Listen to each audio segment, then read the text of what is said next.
Selamat malam dan selamat datang kembali di NM, di mana kita akan membacakan cerita-cerita horor Gaiman Pembaca. Mari kita sambung ceritanya ke cerita yang pertama. Selamat malam Bang Andri, semoga dibaca ya cerita nyata, simple dari saya tentang kaca peti mati. Ini kejadian ketika aku TK, cuma masih ingat terus karena ibuku selalu ngulang-ulang cerita ini ke semua orang kalau lagi ada momen cerita horor. Jadi, pas aku masih kecil, aku tinggal di perumahan yang terbilang sangat sepi. Satu pintu masuk dari jalur utama lintas kota dan isi perumahan sekitar 4 rumah. Pintu masuk dari jalur utama lintas kota dan isi perumahan sekitar 4 rumah terisi, satu gudang toko furniture, dan sekitar 3 rumah kosong. Seingat saya cuma itu. Rumahku juga di ujung jalan buntu perumahan. Perumahan ini dikelilingi hutan belantara yang masih murni, isinya babi hutan, ular, kalajengking, kelabang, sampai tanaman langka seperti kantong semar dan kawan-kawan. Karena termasuk hutan milik negara yang tidak boleh dieksploitasi. Suatu hari, tetangga sebelah rumah, suaminya meninggal mendadak karena darah tinggi. Setelah sorenya kelihatan pulang kerja, malamnya istrinya nangis-nangis minta tolong suaminya udah nggak ada. Lalu setelah meninggal, sesuai budaya keluarga mereka, jadi almarhum dimakamkan, menunggu semua keluarga mengumpul. Sekitar 3 harian, almarhum diletakkan di ruang tamu dengan peti mati dan beberapa menyan agar tidak bau. Karena non-muslim, jadi almarhum dipeti matikan. Jadi di peti mati itu setelah jasad di atasnya ada kaca bening gitu kan biasanya. Nah karena terlalu lama belum bisa dikubur, intinya kaca peti matinya nggak jadi dipakai. Nah karena tebel dan bagus, kacanya dikasih ke ayahnya dia melewati istri almarhum, yang mana kaca sebelumnya digunakan untuk menutup peti mati gitu. Katanya sayang kalau dibuang karena tebel. Ayah saya seneng dong. Setelah pemakaman dikasihkan, lalu ayah saya hari itu juga pergi kerja 3 hari tidak pulang. Memang kerjaan ayah saya 3 hari baru pulang. Diambil, diletakkan di luar, di bawah jendela kamar. Selama hari pertama ayah saya pergi kerja, ibu saya dengar suara almarhum keliling rumah dengan suara khasnya yang mendehem.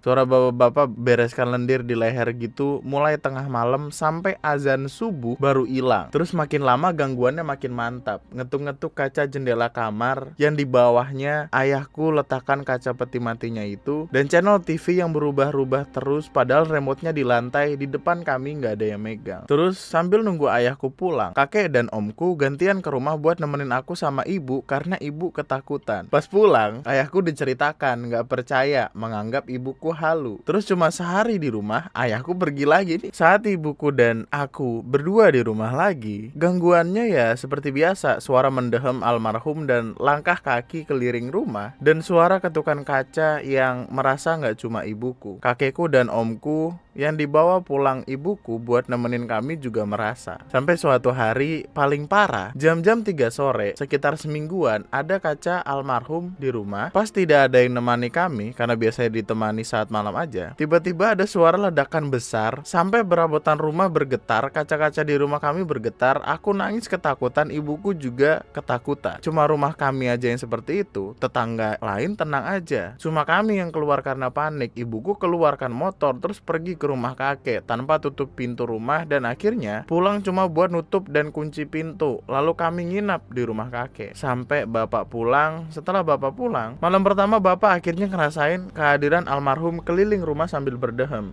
Akhirnya besoknya kaca almarhum dibawa ke hutan lalu dipecahkan sama bapak di hutan belakang rumah. Usut punya usut, setelah diceritakan ke beberapa orang, ada yang menyebutkan bahwa ledakan besar itu merupakan pendengaran kami dari suara perut almarhum yang meledak di dalam kubur. Beliau menyebutkan biasanya penjaga kubur sering dengar suara itu. Nah, lanjut ya.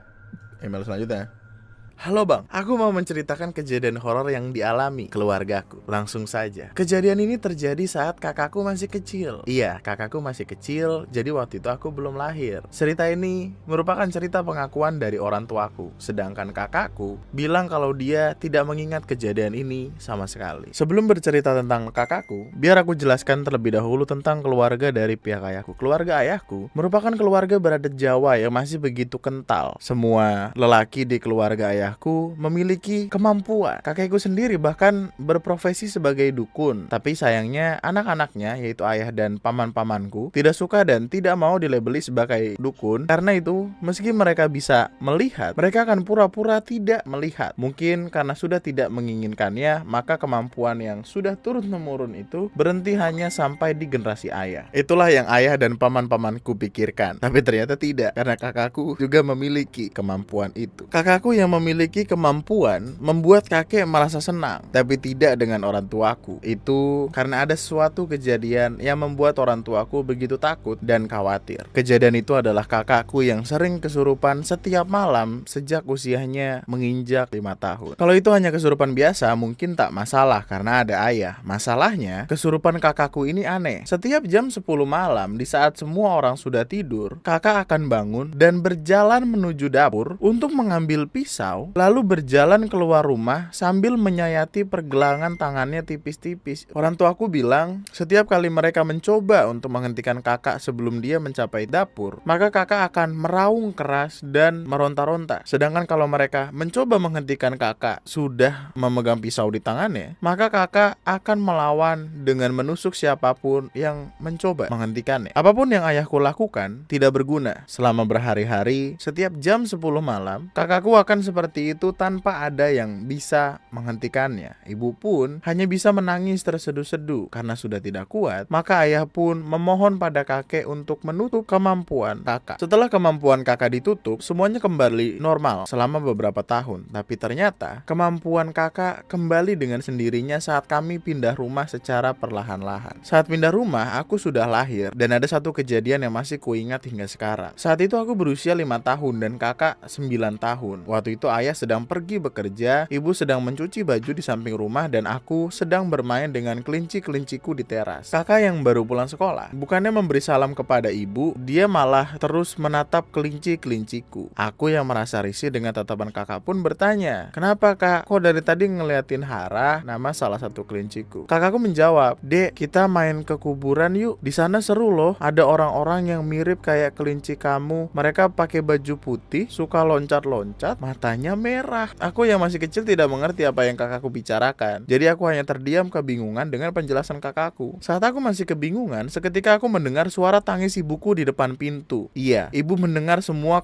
kata-kata yang kakakku ucapkan. Sedangkan aku dan kakak yang tidak mengerti kenapa ibu menangis hanya bisa menghampirinya dan berkata, "Ibu, kenapa nangis?" Aku sendiri tidak begitu mengingat apa yang terjadi setelah itu. Tapi yang pasti, setelah kejadian itu kakekku datang ke rumah dan membuang kemampuan kakakku. Kini kakak sudah tidak lagi mengalami hal-hal mistis. Tapi ternyata ada efek samping dari dibuangnya kemampuan itu, yakni kakak tidak bisa mengingat sebagian besar masa kecilnya. Meski begitu, orang tuaku justru merasa senang. Sudah begitu aja bang, maaf kalau nggak seru. Thank you so much loh atas ceritanya.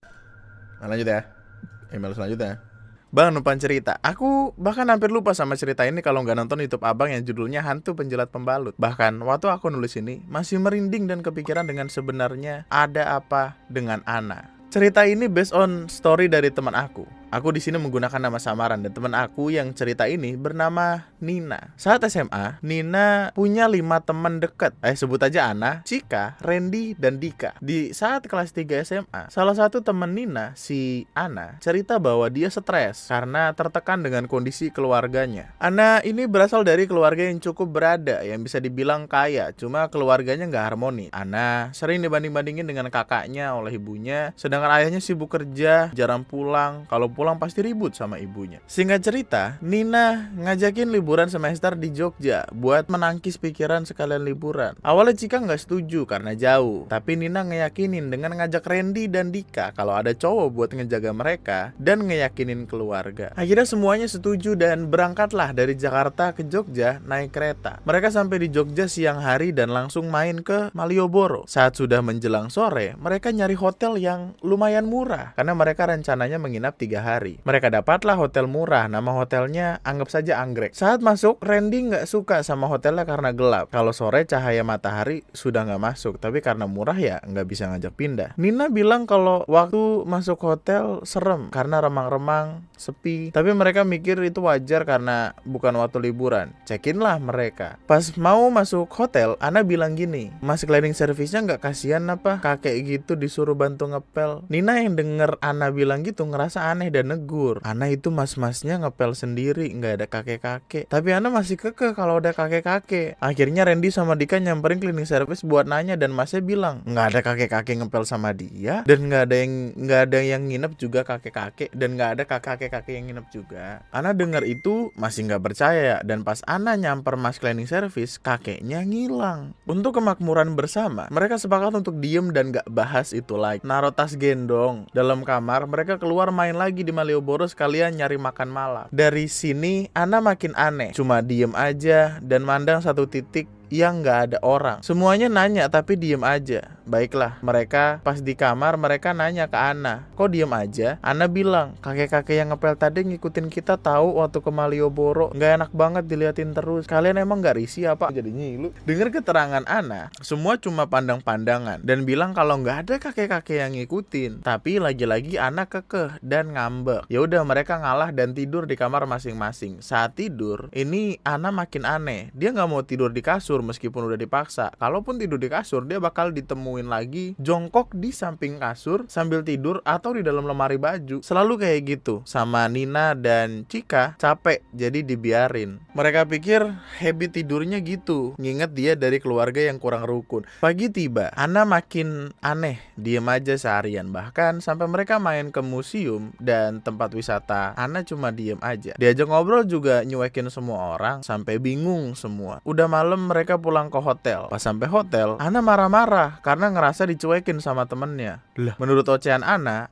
bilang selalu ngajak ngomong Nina, Cika, Randy, dan Dika, tapi mereka diem aja dan asik sendiri sejak tadi malam dan saat mereka wisata. Dan itu semuanya bingung dan ngejelasin kalau yang nyuekin itu mereka, itu Ana. Bahkan Nina juga ngejelasin kalau dia tidur jongkok di lantai lemari, diajak ngomong diem aja. Tapi justru Ana makin marah karena mereka yang cuekin Ana sampai dia tidur di lantai dan lemari. Ini udah mulai gak terkendali. Akhirnya Randy, Dika inisiatif minta maaf lebih dulu dan disusul Nina dan Cika. Meskipun Ana masih marah, dia maafin. Pas masih ngumpul, tiba-tiba Ana diem lagi seperti siang hari. Ini panik semua, apalagi gak lama Ana ngomong pakai bahasa Jawa, tapi suaranya kayak kakek-kakek. Ini langsung pada kabur semua keluar kamar minta tolong resepsionis, tapi kagak ada orang. Yang akhirnya nemu OB yang pertama mereka temuin waktu masuk hotel. Dibantuin lah. Terus OB-nya bilang, Ana dan cewek mending tidur di kamar para cowok aja. Pas udah mindahin Ana ke kamar cowok, Nina bilang makasih ke OB-nya. OB-nya malah bilang gini, banyak kok berani sih tidur di kamar itu. Emang kenapa mas? Itu kan kamar bekas pembunuhan sama bunuh diri mbak. Dulu ada bapak bawa anaknya buat liburan, anaknya malah dibunuh dimasukin lemari. Terus bapaknya bunuh diri. Emang mbak gak tahu? Itu udah rahasia umum di hotel Jogja kali mbak. Saya gak tahu mas, tapi dari awal teman saya udah aneh. Dia bilang dia liat kakek-kakek yang ngepel bareng masnya ngikutin dia. Banyak gak ada pakai lemari di dalam kamar kan mbak? Kalau mbaknya gak pakai insya Allah gak akan kenapa-napa. Terus pergi OB-nya. Nina bingung lemari mana yang dimaksud sama masnya, karena mereka nggak ada pakai lemari. Tidurlah mereka berlima di satu kamar cowok karena pada takut. Pas pagi mereka mutusin buat balik ke Jakarta karena udah nggak enak kondisinya. Pas beres-beres kamar, Ana minta tolong keluarin baju dia dari lemari kamar. Ini posisi mereka semua masih di kamar cowok. Nina kaget dengernya tapi masih mencoba positif aja. Udah selesai beres-beres, tinggal barang Ana. Pas buka lemari, mereka semua kaget karena ada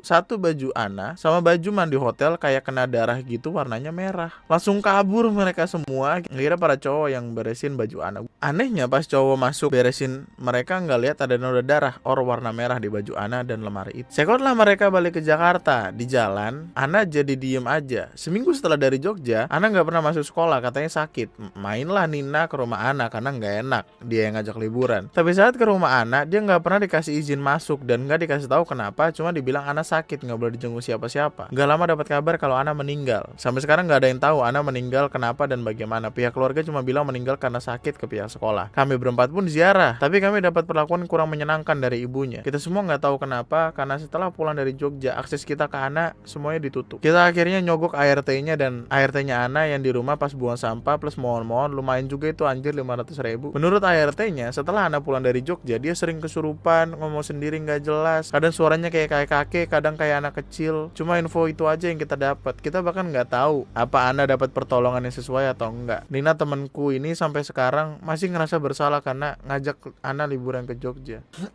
BTW Nina sekarang kuliah di Jogja. Itu pun dia buat nyari tahu tentang hotel itu. Tapi pas udah kuliah di Jogja, hotelnya udah nggak ada dan berubah jadi toko. Mohon doanya bang buat Ana. Maaf kalau tata bahasanya jelek. Kalau lu pengen ngirimin email, bisa dikirimkan ke tnmofficials@gmail.com. Tapi gua rasa itu dulu. Kita ketemu lagi di lain kesempatan. Ngobrol sama gue Andri, sekian dan terima kasih semuanya, selamat malam, bye bye.